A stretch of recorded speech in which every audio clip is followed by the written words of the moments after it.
You think you got every Easter egg in the Fate of Ophelia music video? You think you know what it all means? Think again. This video is Taylor's magnum opus of Easter eggs, and every single frame is chock full of meaning and metaphors, and today I'm going to try to uncover all of them. Every artistic reference, every little piece of symbolism, every blurry bit over there in the background, every costume, every tiny detail. Today, on the Swiftly Sung Stories podcast, we're diving into the Fate of Ophelia music video, so deep that you're going to need a life preserver to pull you out. It's a good thing Taylor has those locked and loaded. Let's go. Welcome to Swiftly Sung Stories, where we unpack the Taylor Swift universe one era, album, and lyric at a time. Think of it like English class, but it's all Taylor Swift and none of the boring stuff. I'm Jen, your Swiftie English teacher, and class is in session, so come on in and meet me in the margins. First, I want to start with a little bit of background. So what has Taylor told us about the concept for this music video? What did she want it to be? In the release party of a Showgirl, we got to see behind the scenes, and Taylor gives us some really critical context right up front. She says, "The idea I came up with for this music video was sort of a journey throughout all of these different ways over which time periods, historically, you could be a showgirl. Like how you could be in the public eye during the 1800s when you'd sit for a Pre-Raphaelite painting, or you could be a showgirl by being a cabaret burlesque club performer. You could be a theatrical actor putting on a performance. You could be a Vegas showgirl. You could be one of the girls in the Busby Berkeley, screen siren era of the 30s and 40s. You could be a pop singer on the Eras tour." So it's kind of a journey through all these different time periods and different characters, really. She just said a whole lot there, so let's unpack it a little bit. Her vision is to take us on a journey through time and meet all of these different types of showgirl characters. And in this interview, she just listed every character that we're about to see in the video. So she's taking us on a trip through the eras of a showgirl after she's taken us on a journey through her own eras on the Eras tour. The eras are era-ing. And as she's just told us, she's going to go full meta in this video. But what I found most interesting is how she defines showgirl in this interview. She equates being a showgirl with being in the public eye in this quote. Like that's what was in her head when she conjures a showgirl in her mind. It's someone in the public eye. So the life of a showgirl is really the life of a celebrity. And I think we all kind of knew that intuitively from this album, but it's cool to hear her confirm it. Like showgirl equals celebrity. And she's going to show us all these different eras of female celebrities in this video. Now, I think we all know these common forms of showgirls throughout history, but there's two things that we might need a little bit of context around. The first being the Pre-Raphaelite painting, and then the second being the Busby Berkeley reference. So let's go through those real quick.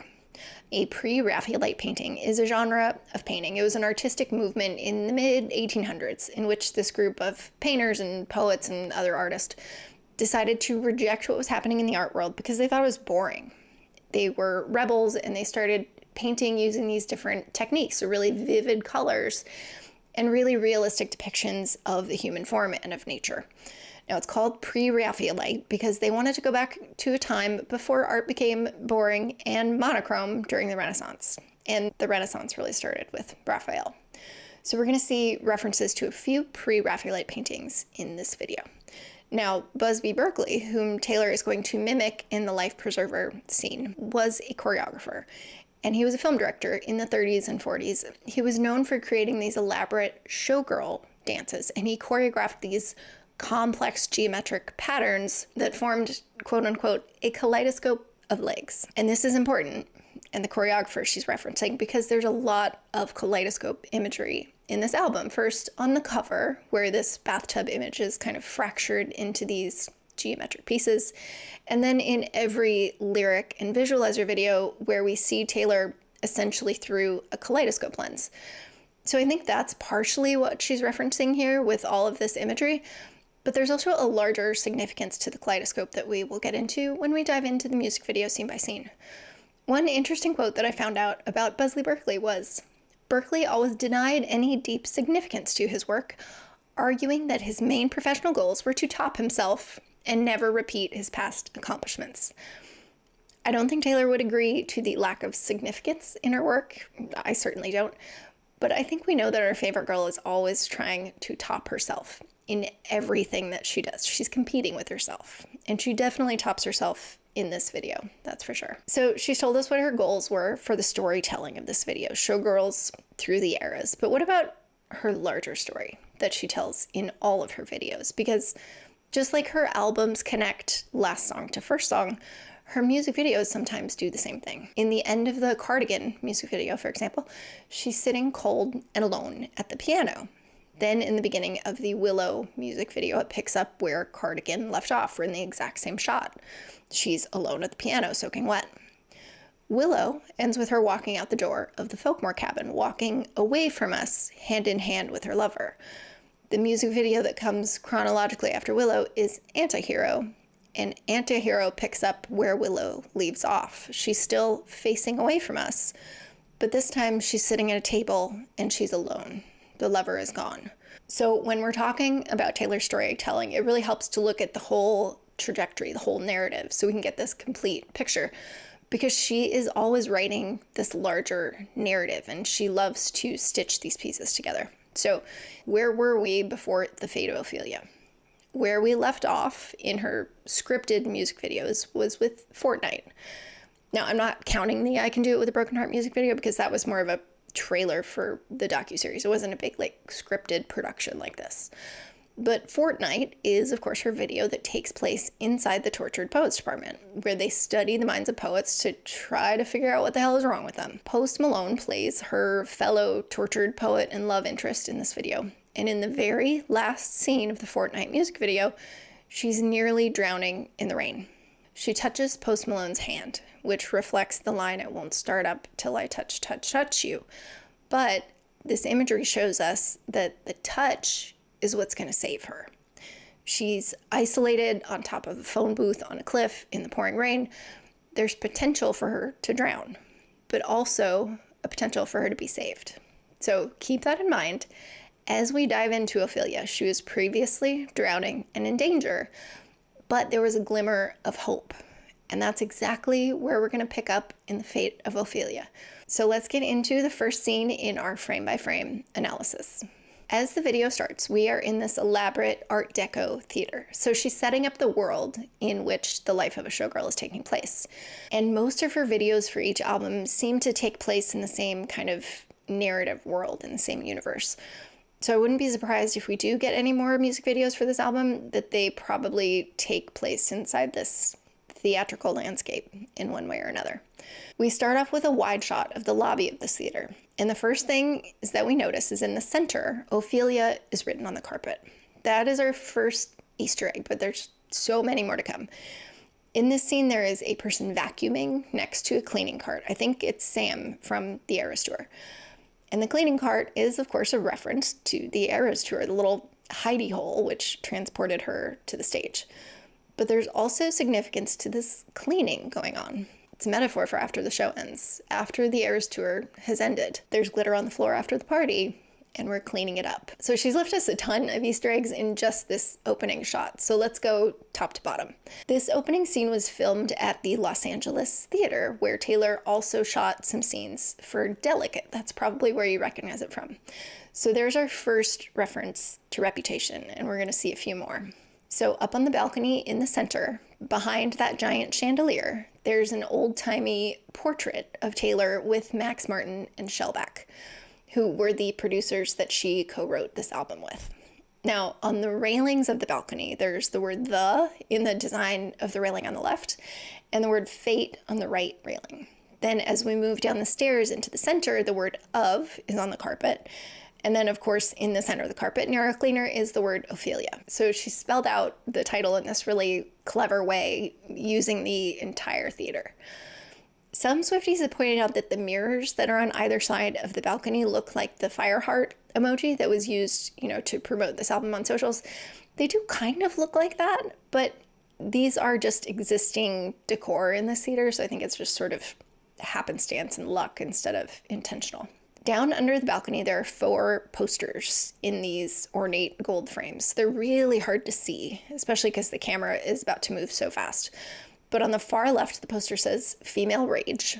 It's hard to make out the image, but we can see it says Female Rage. And Female Rage, the musical, is, of course, what we coined the Tortured Poets Department set in the Eras Tour. So Taylor actually trademarked it. Let's see if she uses it at some point. Then next to that on the right, there is an image of her during the Busby Berkeley life preserver scene. Then on the other side of the stairs, the third poster says wood, which is our Easter egg for that song. The image on the fourth poster is also really hard to make out. But with the word wood, we get the sense that maybe she's going to leave us one Easter egg for every song. And I think she does, though some are a lot more obvious than others. On the right-hand side of the lobby, in another big gold frame, is the original Ophelia painting, painted by John Everett Millay. We'll get to the significance of that in a moment. Then on the other side of the lobby is Taylor's version of Ophelia, which we are about to zoom right into. So on the right is the original, and then on the left is Taylor's version. The original Fate of Ophelia, to drown, versus Taylor's rewritten Fate of Ophelia, to be saved.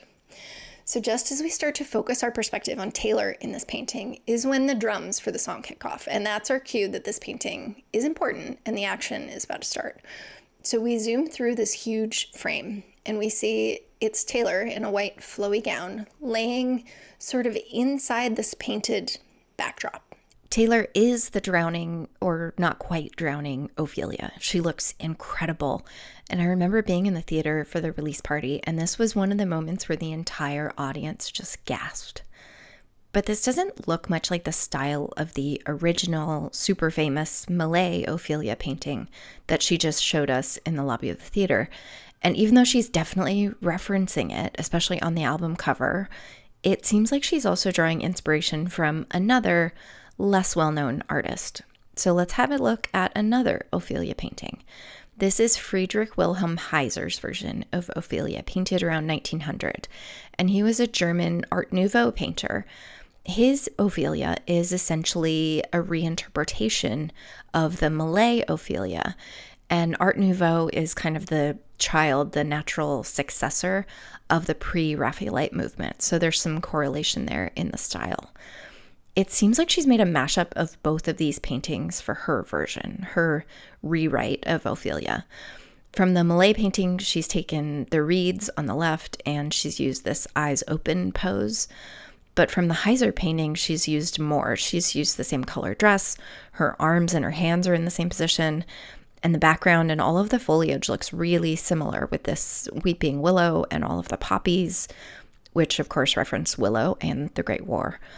So I think Taylor is stacking her references here. She showed us the original painting in the lobby of the theater and then recreated a recreation of the famous Ophelia painting while still borrowing from the original. So like I told you, she's going full meta in this video. So now we are inside our first Pre-Raphaelite painting, and the scene is frozen like a portrait, but we can tell that Taylor isn't painted in, like it's the real Taylor amidst this painted backdrop. But it still looks very much like a realistic painting. So she's laid down on what looks like maybe a river or a pond, surrounded by flowers that look to be mostly poppies. But in front of her, there are a few different kinds of flowers. There's a daisy, and then there's what I think is a lilac, which could be our Easter egg for eldest daughter with that line, Ferris wheels, kisses, and lilacs. So she's lying back in this scene. And side note, if you are a Gilmore Girls fan, you immediately recognize this parallel to the Festival of Living Pictures episode, where Rory and Lorelai take part in this town exhibition. We know that Taylor likes Gilmore Girls because Lauren Graham told us that she does, but was she inspired by it? I don't know. This art festival actually does happen. It's a real thing where they recreate portraits with real people and real sets using this like forced perspective. So Taylor's laying totally still. She's drowned or about to drown like Ophelia. But remember where we left off in Fortnite. She was in danger of drowning in the storm, but she doesn't drown there. And suddenly she sits up. The painting is moving. No one comes to wake her up or lift her up. She gets up on her own. It was her choice to get up. Just like she tells us in Opalite, she chose to take a shot at happiness and do something different. So she sits up, she kind of looks around, and this orange bird flies through the frame. That bird is going to come back around in a minute. So now this portrait of Ophelia is moving, and through the backdrop, Eras Tour dancer Raphael, Pre-Raphaelite, here's a meta Easter egg for you, he walks in behind her. And Taylor gets up from this set, and as the camera moves, we get a new perspective on this set. And it looks like it's beginning to like fold or fracture behind her. We can begin to see like the pieces, the layers of the set. So the painting itself has fractured into this kind of kaleidoscope of pieces as the camera moves. And Taylor starts walking around. She starts singing the lyrics, "I heard you calling on the megaphone."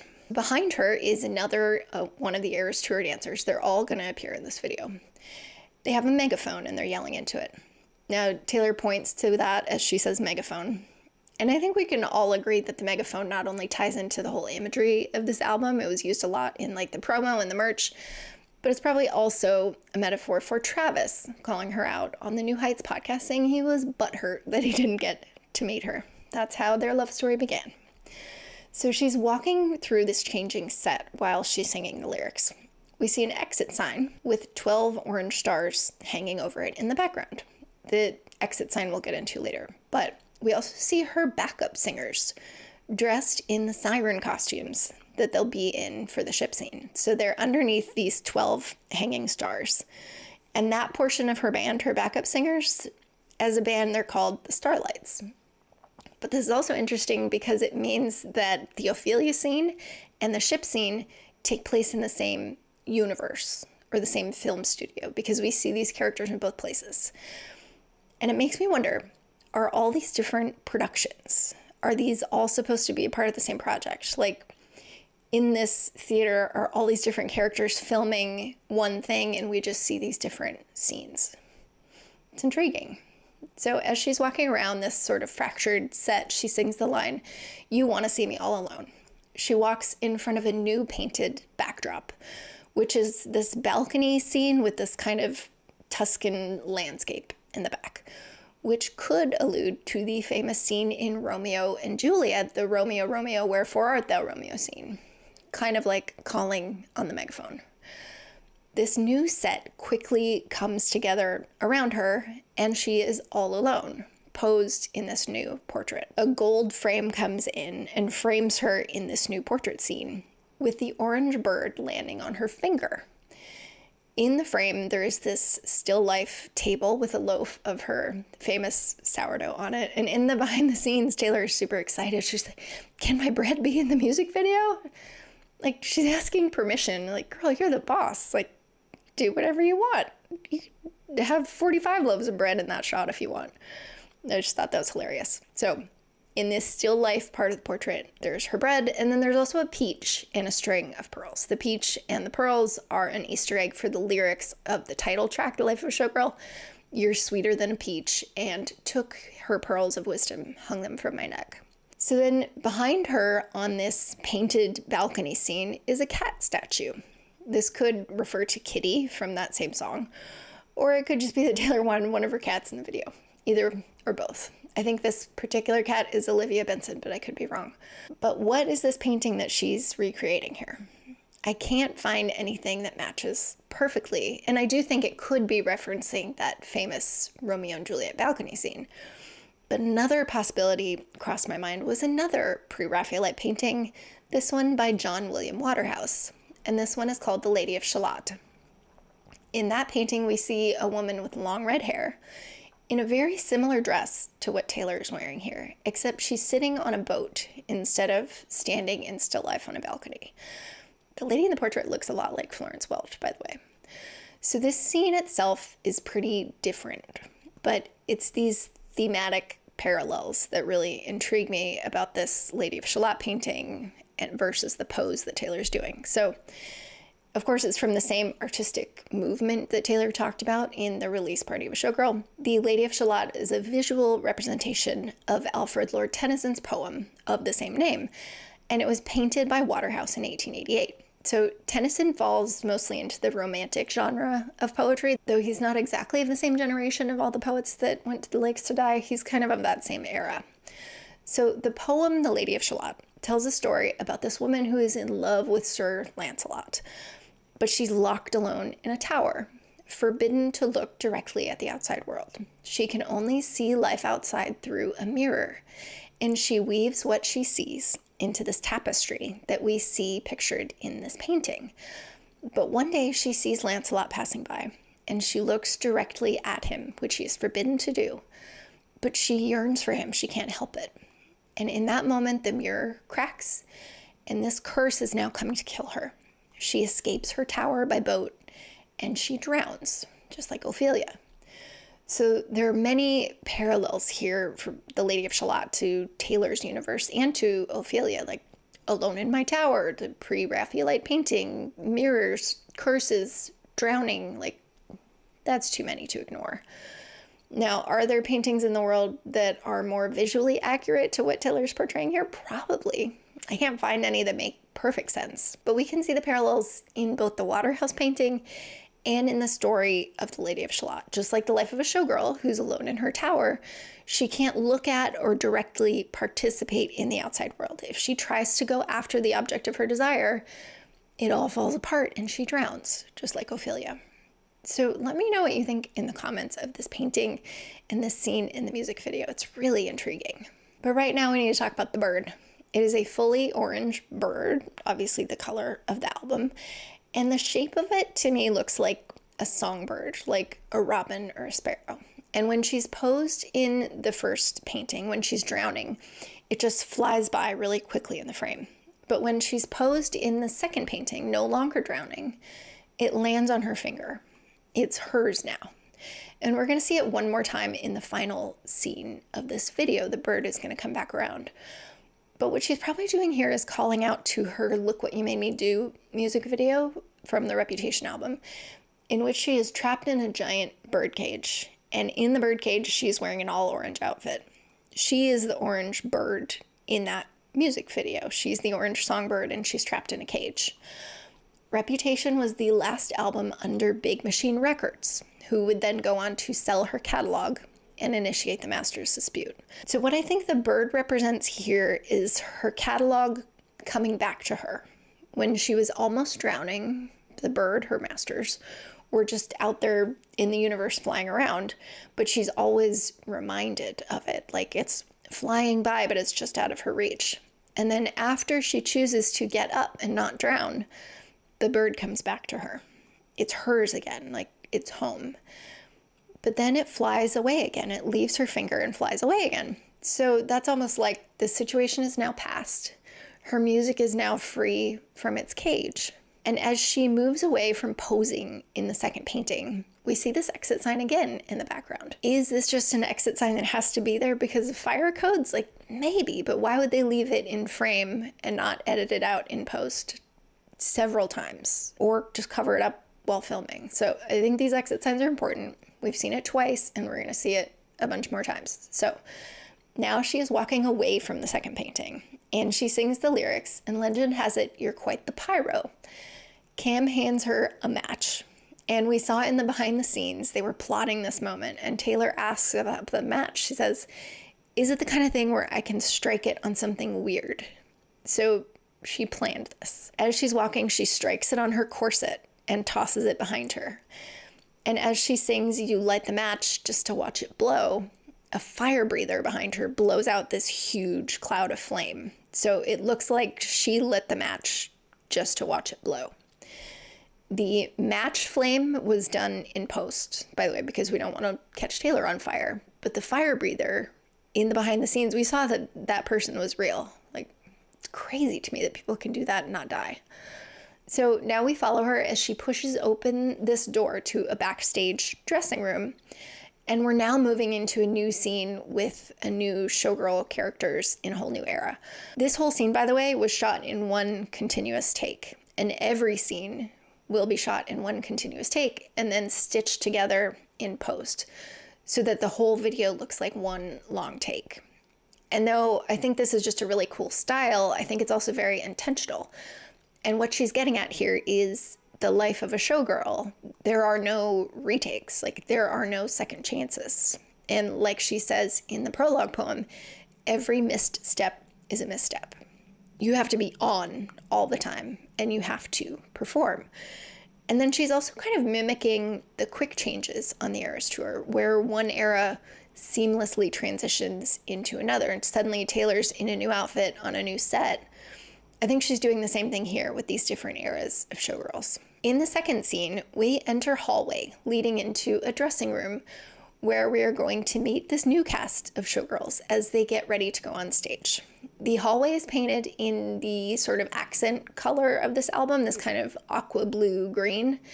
And along the walls of this hallway are headshots of the Eras Tour dancers. They only flash by for a very quick second, but it refers to the lyrics on the title track and all the headshots on the walls of the dance hall. So there are headshots on the wall of the dance hall here. There's also an old-fashioned payphone on the wall, which likely refers to the line, "And if you'd never called for me," which she sings as she walks down this hallway past the phone. But it could also be our Easter egg for Ruin the Friendship. Abigail called me with the bad news. I might be stretching here, but it's really the only one I could find for Ruin the Friendship, other than the neon names that are reflected in the exit signs. But those aren't really names. So as the camera rolls down the hallway, Taylor pops out dressed basically as Marilyn Monroe, if Marilyn Monroe were a cabaret dancer.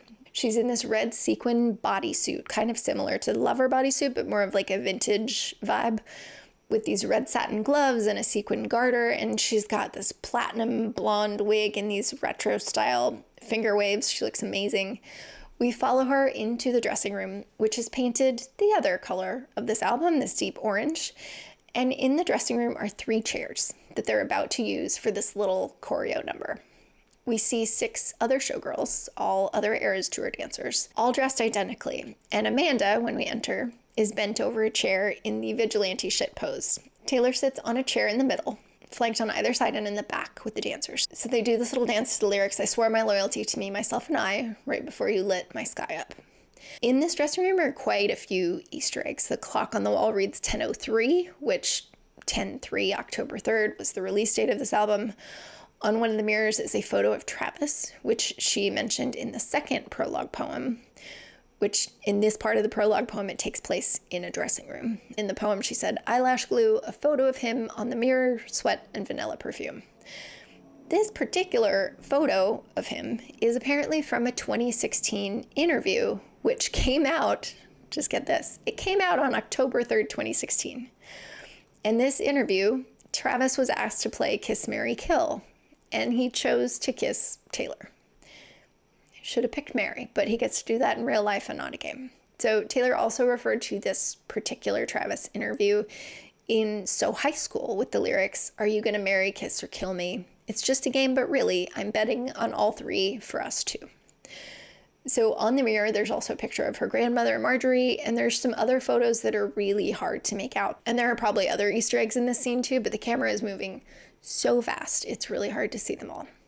So they finish this choreo, and we follow one of these cabaret Eras Tour dancers as she leads us behind the curtain to the next scene.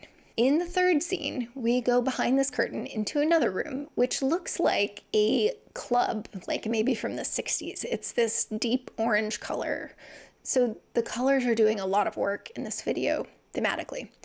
We enter from the back of this club, and on the stage in the center is Taylor, flanked by 2 more dancers. So they form this kind of like go-go girl group. And there's this giant circular gold transparent curtain that lifts up as we travel towards the stage, which gives us this really cool effect of this stage performance being revealed.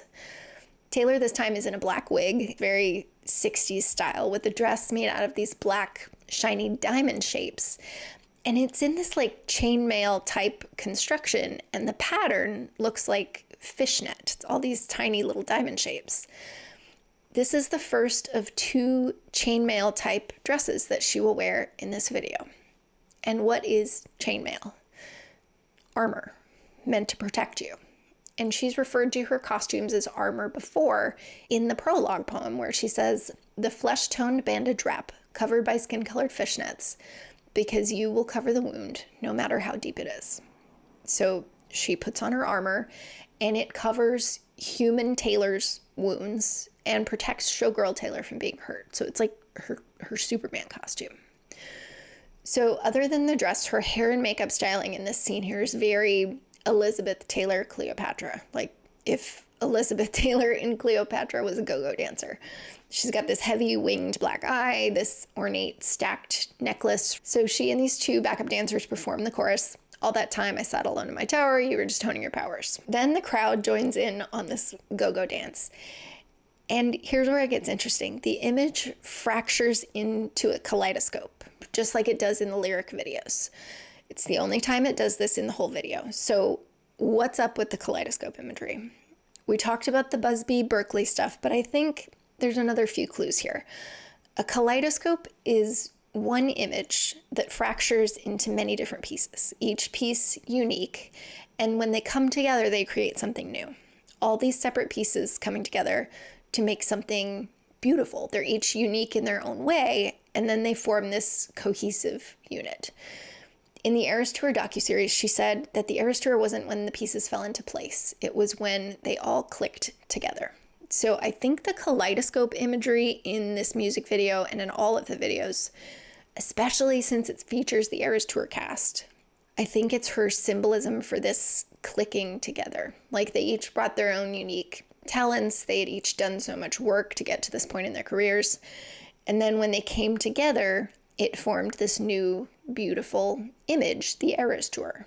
They combined to make this unique, really significant cultural thing, like kaleidoscope pieces. She also talks about this in the 6th prologue poem, in which she says, "Tonight all of these lives converge here, the mosaics of laughter and cocktails of tears, where fraternal souls sing identical things."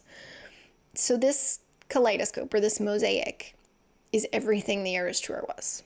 All of these people coming from different places and different experiences and creating something magical. We could really dive into the significance of the kaleidoscope, because I think it is really important imagery. It's repeated a lot in this album, but we have so much to cover. So let me know in the comments what you think about it, and maybe we will talk about it in future episodes. So as this little dance number is drawing to a close, Taylor sits and her dancers surround her, and she makes this arm movement, which is going to lead us into our next scene. So she holds her arm up across her, and then she pulls it back. And then the scene changes, but the arm is what gives us continuity, because now her arm is drawing along a wind chime. We're now in the 4th scene on another painted backdrop, and we can see that as Taylor's arm is sounding this wind chime, which echoes in the music, so it sounds like she's really doing it, she's on the bow of a ship. Now she has this long flowing red hair, and she's in this sparkling silver gown with this bright red sequin heart embroidered on top of her own heart. And she begins singing the 2nd verse. "The eldest daughter of a nobleman, Ophelia lived in fantasy." So with that line, in fantasy, we get the feeling that this next scene is inside Ophelia's fantasy world. We zoom out a bit and we can see more of this ship scene. It's also in this Pre-Raphaelite style, and all of the male Eras Tour dancers are there on the ship, dressed in these like Renaissance style pirate costumes. So we get the sense that she's being held captive on this ship by the pirates. And Jan, by the way, is on this ship on a rope ladder, which is a nod to his, Lavender Haze obsession with the ladder on the Eras Tour. But she says this line, "But love was a cold bed full of scorpions." And with that line, she draws a sword and she starts charging the pirates. So during this whole scene, we're zooming out slowly. And we finally get to the point where we can see not just the ship, but the water churning below. And when she says the line, "And if you'd never called for me," the 4 Eras Tour backup singers, the Starlights, appear in the waves, dressed as sirens, as they were dressed before, and they chime in with this siren call. Now, in classical mythology, sirens are these creatures who lure sailors to their deaths by singing these hypnotizing songs. In Homer's The Odyssey, Odysseus survives this passage near the sirens by plugging his ears with wax and tying himself to the mast of the ship so he can't be tempted by the siren song. So she's definitely referencing the Odyssey here with the ship scene and the sirens singing to the sailors. And we're going to get another scene in a little bit that could reference Odysseus being tied to the mast of the ship. So she sings, "You wrap around me like a chain, a crown, a vine." And as she sings this, the pirates make these gestures behind her to match the lyrics. One wraps his arms around her like a chain, others put their hands up over her head like a crown, and then others tangle their arms around her like a vine. And then as she sings, "Pulling me into the fire," she walks the plank and falls off into the sea in this kind of fainting gesture. I think she's calling out a few different things here. One, diving into the water is reminiscent of her stage dive on the Eras tour, which we were so mesmerized by. At the end of the surprise song set, she dives into the stage, and it looks like she's swimming into the next era. But the other is, of course, to do with Ophelia, because Ophelia drowns. But in Taylor's version of Ophelia, she nearly drowns, but she doesn't. She's saved by this white knight. So she falls into the water while singing the lyrics, "Pulling me into the fire." Water is, of course, the opposite of fire. So she's pointing out what could have happened versus what did happen. So she's rewriting the fate of Ophelia visually here. And we know that she doesn't drown this time because of what scene comes next.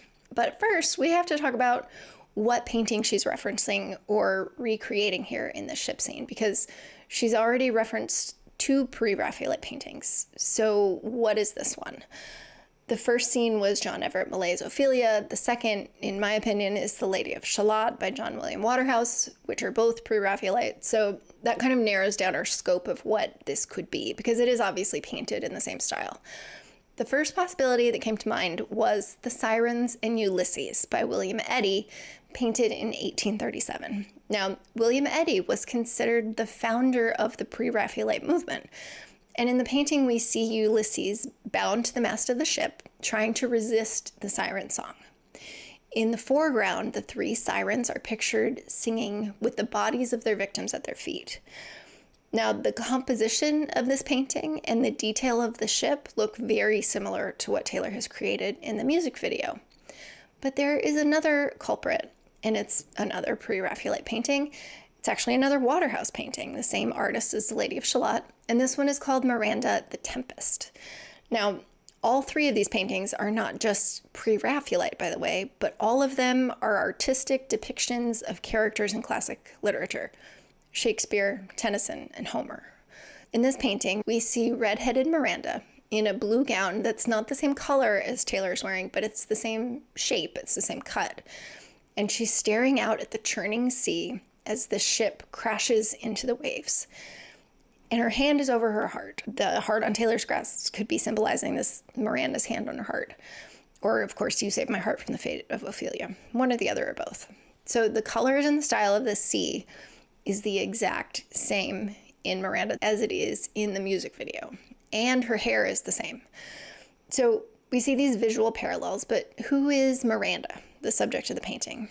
The Tempest is, of course, another play by William Shakespeare, and it takes place on a remote, deserted island.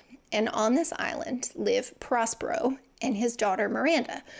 Now, Prospero is a magician, and he was formerly the Duke of Milan, but 12 years earlier, he was exiled to this island by his evil brother Antonio, who took his title and then banished him with his baby daughter Miranda. So years go by, and the evil Antonio happens to be passing by this island on a ship with the king and a bunch of other nobility traveling with him. Now, Prospero conjures up a tempest, a massive storm, to sink the ship.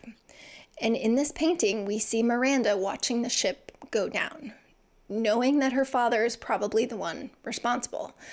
Since he's a magician, he sunk the ship, but not killed his passengers. But Miranda doesn't know this. She thinks that she's watching all of these people die right in front of her, and she's distraught. She's realizing right then and there that her father might not be a good person. She's lived her whole life in isolation with just her father. And so she sees the ship crashing, and her whole world is crashing down around her. Now, there's a lot more to this play, but that's the gist. Miranda, the only woman in the play, is watching this ship sink, and she's sad not only for them, but because of this realization that her father figure might be evil. So Miranda was actually the eldest daughter of a former nobleman who lived in fantasy, and the fantasy was that her father was a good man. But she also lives in literal fantasy because she lives with a magician and his magical creatures on this island. But anyway, I think that either of these paintings could have been used for inspiration, one or the other, or maybe both. The sea seems to be more in the style of Miranda the Tempest, and the ship seems to be more in the style of Ulysses. So did she mash these two up? Totally possible. But what are the sirens? Because they're important in the painting and in this scene. In the music video, the sirens appear during the line, "And if you'd never called for me." So for Taylor, her savior is the siren song. And then she walks the plank and dives into the water, which is essentially giving in to the siren song. The opposite of Odysseus resisting the siren song. She gives in. In mythology, the sirens are evil, and they're trying to kill the sailors. But this whole thing is Taylor rewriting these stories and giving them a different ending. So in Taylor's version, the siren song is something that she does give into. It's still alluring and tempting, but instead of trying to ignore it, she listens. He called on the megaphone or sang his siren song, and she listened. So she's rewritten the fate of Ophelia and the fate of Odysseus. In the final bit of the scene, she walks the plank and dramatically falls into the water like she's fainting. But will she drown like Ophelia? No, because in the very next scene, she pops up through a life preserver. We cut to a brand new era of Showgirl, and we are entering the Busby Berkeley era. Now, this whole scene is made up of blue and white, which are, of course, the colors of opalite. So I think that's a subtle Easter egg for that song. Taylor's face appears through the ring of a life preserver, and she's wearing this aqua blue sequin swim cap, and she begins the chorus. "All that time I sat alone in my tower." The camera zooms out, and we can see this whole massive scene of synchronized swimmers/dancers in these really retro style swimming costumes. It's very Ziegfeld Follies. But they're holding one of these blue and white life rings, and they're doing this synchronized dance, very reminiscent of this like 1930s and 40s Hollywood MGM motion picture style. So the life preserver, of course, is our transition from the near drowning scene from the ship. So she hasn't drowned, she's been rescued. They do the synchronized dance dressed as synchronized swimmers. And in the second half of the scene, Taylor appears in a jacket, which is very reminiscent of the fringe Karma jacket from the Eras Tour. Karma is the guy on the Chiefs who saved her heart from the fate of Ophelia. The camera pans back, and we get a little bit more context because we see the whole production. As it zooms back, we see the cameras and the lights and the directors, and then Cam is there yelling into a megaphone, another megaphone reference. So we're inside the life of a showgirl, and that is exactly what's going to move us into our next scene. Next up, we get a film slate, like one of those black chalkboard clappy things where they tap it and yell action. And on the slate is written "Sequins Are Forever," featuring Kitty Finlay, take 100. So "Sequins Are Forever" is referencing the same lyric from the title track. And Kitty Finlay is a mashup of two names. Kitty is, of course, the character from that song. Her name was Kitty, but it's also Elizabeth Taylor's nickname. And then Finlay is the last name of Taylor's grandmother, Marjorie. So she's mashed those two together as Kitty Finlay. Take 100 means they are keeping it 100 on the land, the sea, the sky.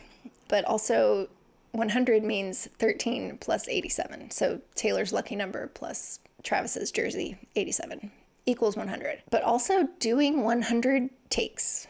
That is a lot of takes, I think, for any film production. And I think what she's doing with this is not only a little Easter egg, but she's also calling out this sort of grueling life of a showgirl with this film slate. Like doing 100 takes, that's overboard. So the board claps, and as it moves out of the shot, we get this stunning scene of Taylor in very Elizabeth Taylor type styling. She's got black hair, dark eye makeup. And if you compare this photo, this styling of Taylor, to pictures of her grandmother, I think that's what she's getting at here, especially since she's used the name Finlay on the clapboard at the beginning. So her grandmother as a showgirl is basically what the scene is, which of course she was. She just never made it onto the big screen. So she's wearing this dress that's so interesting. It looks like it's a bunch of rope like wound around her. And there's so much symbolism here because we can't tell where her dress ends and where the ropes that are going to lift her up begin. So she's caught in a web. Is she caught in a web of her own making? Like she chose this showgirl life and now she can't get out of it? we can't tell where she ends and where the set begins, which ties into this whole theme of, the showgirl versus the girl, and if the show gets in the way of the girl. So she's laying on this lift that's covered in ropes, and she's entangled in these ropes. And it's like we're backstage in a theater. There's this brick wall in the back with all these ropes hanging down that would control the curtains and the lights and stuff. 2 of the Eras Tour dancers are there. They're touching up her makeup before the director calls action. And behind Taylor, there are these 12 numbered slates, each of them with the initial of each song on the album. There's also a poster behind her on the right, and it's one of the Showgirl photo shoot images, and the caption is, "Sequins are forever, Sabrina Carpenter dazzles, Taylor Swift bejewels, sleepless in the onyx night." So there's another more obvious Easter egg for Opelite. But the most significant imagery in this scene is all the ropes. So what's with the ropes and what do they mean? She's singing the bridge in this scene, "Locked inside my memory, and only you possess the key, no longer drowning and deceived." So the ropes lift Taylor up. And although this is just a really cool scene that looks great, I think the ropes are a lot like the life rings in the previous scene. He's thrown her a rope or pulled her out of the water. He's wrapped around her like a chain or a vine or a rope and pulled her out of this melancholy. It also just ties into all of the water and ship imagery in this video. So the ropes go taut, they pull Taylor up on this lift, and then suddenly orange feathers block the camera, which leads us into our next scene. The feathers clear the camera, and suddenly Taylor is there in full Vegas showgirl garb. She's got this crystal and feather headdress, an orange sequin bra top, the whole shebang. And this whole scene, the entire scene, is orange, which is, of course, the primary color of this album.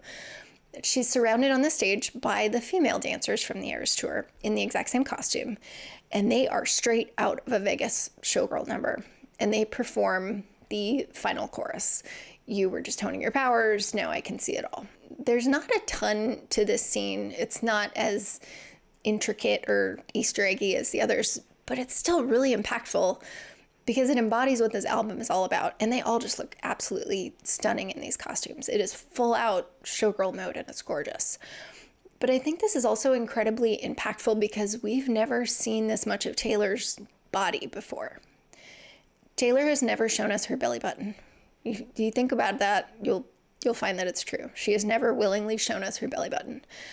And there's this old superstition in many cultures and in old Hollywood that women shouldn't show their navels lest they be labeled a slag. It doesn't make sense because there's nothing super sexual about your belly button. But I think part of what makes this scene so stunning is that she's doing it for the first time. Even when she's been in similar costumes before, like on the Eras Tour, her navel has always been covered up. So is there some symbolism here that she's finally bearing it all? Yeah, for the right person, I think she is. Now, as they do this dance towards the end, Taylor dances off stage left, and she walks through a door. And as she does this, the scene changes again. So as Taylor walks off the stage in her Vegas showgirl costume, suddenly, as she goes through the door leading with her arm is now wearing something different. She's in a totally different showgirl. And slowly it's revealed that she's pop star Taylor in a hotel. And this scene is so important for so many reasons that we're about to get into. So she sat on a bar cart with the dancers pushing her from behind. And her look here is so different from all the rest. And it's because she's no longer in a costume. She just looks like herself, which looking like herself is amazing. But she's got her own hair and she's got on this gold chainmail dress. So it's her chainmail armor once again, but the color is also significant because I think that is our Easter egg for father figure, and it refers to the line, "Turn your rags into gold." So over the dress, kind of shrugged over her shoulders, is another furry coat that's this kind of sea green, the accent color of the album. And it looks really similar to the lavender haze jacket, both from the music video and from the Eras Tour. So she's being pushed down this hotel hallway on this cart. And she's performing the final post-chorus, keep it 100 on the land, the sea, the sky. And we see another exit sign in the background. That's, I think, the third one we've seen. So what do they mean? Swifties have a lot of theories, but I think she's referring to a couple different things. Number one, her era is over. She's gone through the final exit sign off stage. Her touring showgirl era is done. Not that she'll never tour again, but this was a huge era of her life and it's come to an end. But number two, and you'll know this if you've gone through the album song by song with me or done my deep dives, the whole album is really asking the question, how does this life end?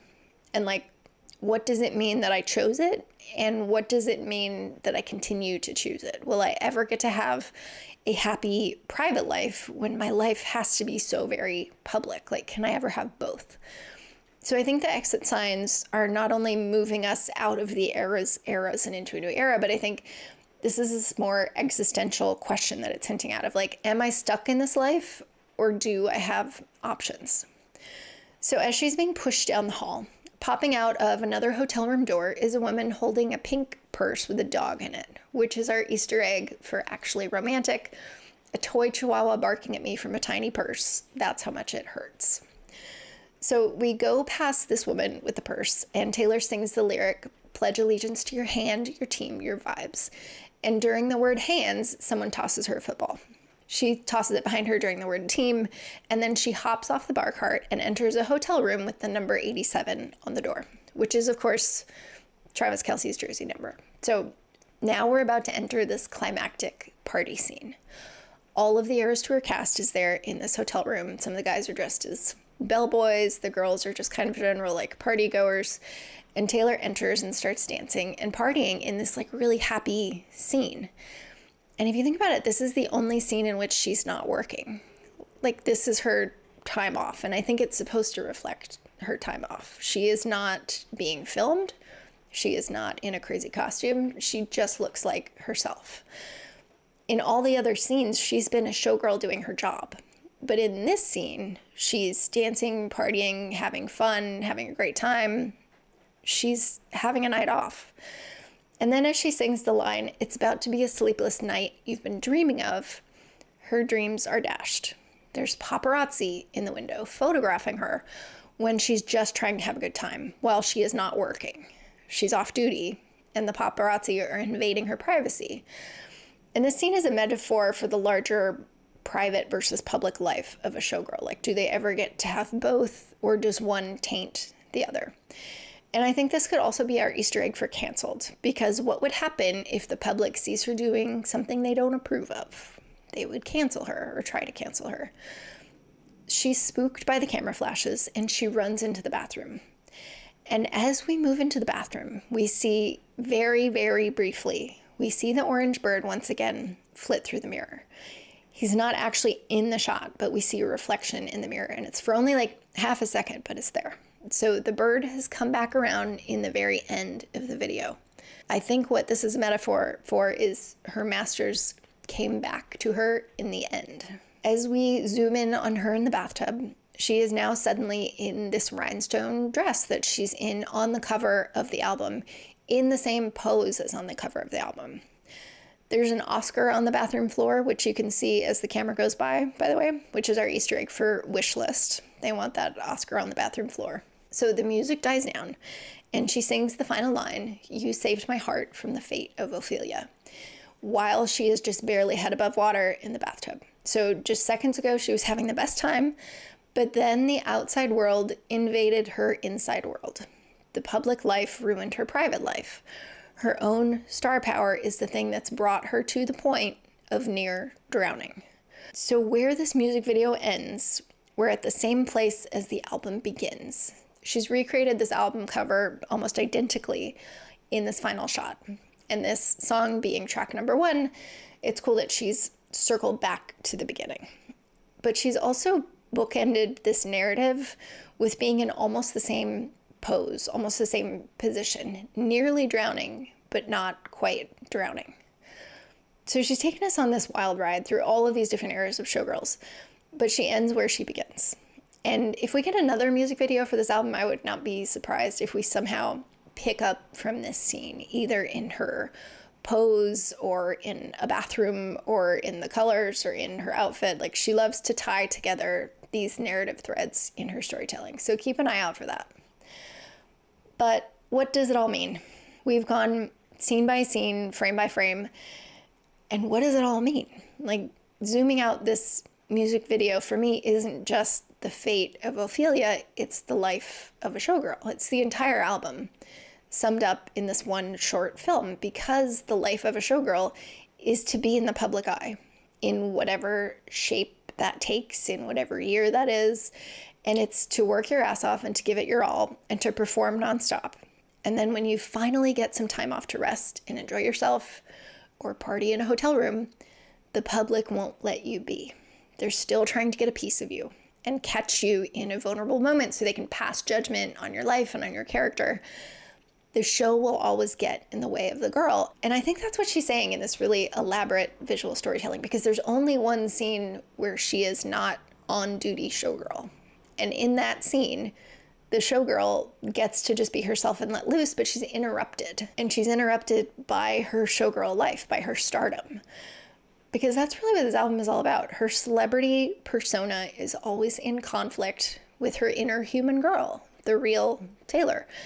And I think she really sums this up not only in this video, but in the final stanza of the prologue poem, which reads, "Tonight all of these lives converge here, the mosaics of laughter and cocktails of tears, where fraternal souls sing identical things. And it's beautiful, it's rapturous, it is frightening. It's worth everything it has cost you, and even at your darkest or drunkest, you wouldn't say any different, would you? You would choose it all again, no matter how the story ends, with the ugliest booze or the loveliest bouquet. They say that love is a choice you make every single day. And that is how you love the life of a showgirl." In this video, all of these lives of all of these showgirls or versions or characters of Taylor Swift have converged. And in this poem and in this album, she's asking herself, would I do it any differently if I had the chance? Like, would I go back and do it all over again, knowing everything that it has cost me? Or would I want just a normal civilian life if I could have a do-over?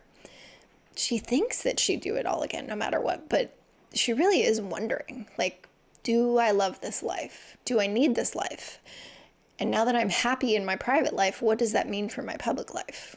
Am I always going to be the showgirl, or do I ever get to be just the girl? This music video is doing so much, I think more than any of hers has ever done before. And she left us so many Easter eggs and given us so many tiny little symbolic details. I think we could watch it 20 times in a row and notice something different every time. I tried my best to find every Easter egg for every song, but of course there's the initials written on chalkboard in the rope scene, but like I couldn't find anything that was super obvious for Honey or for Ruin the Friendship. So let me know if you think you spotted something for those or spotted anything else. Tell me in the comments, what is your take on this video? And what's your take on the whole story that Taylor is telling? Thank you for joining me for this deep dive. Please like and subscribe on your favorite podcast apps and on YouTube so you don't miss my next episode. See you next time. That's it for this chapter of Swiftly Sung Stories. If you enjoyed this deep dive, please don't forget to follow, subscribe, or leave a review. It helps other Swifties find their way here. I'm Jen, and I had a marvelous time reading everything with you. See you next time.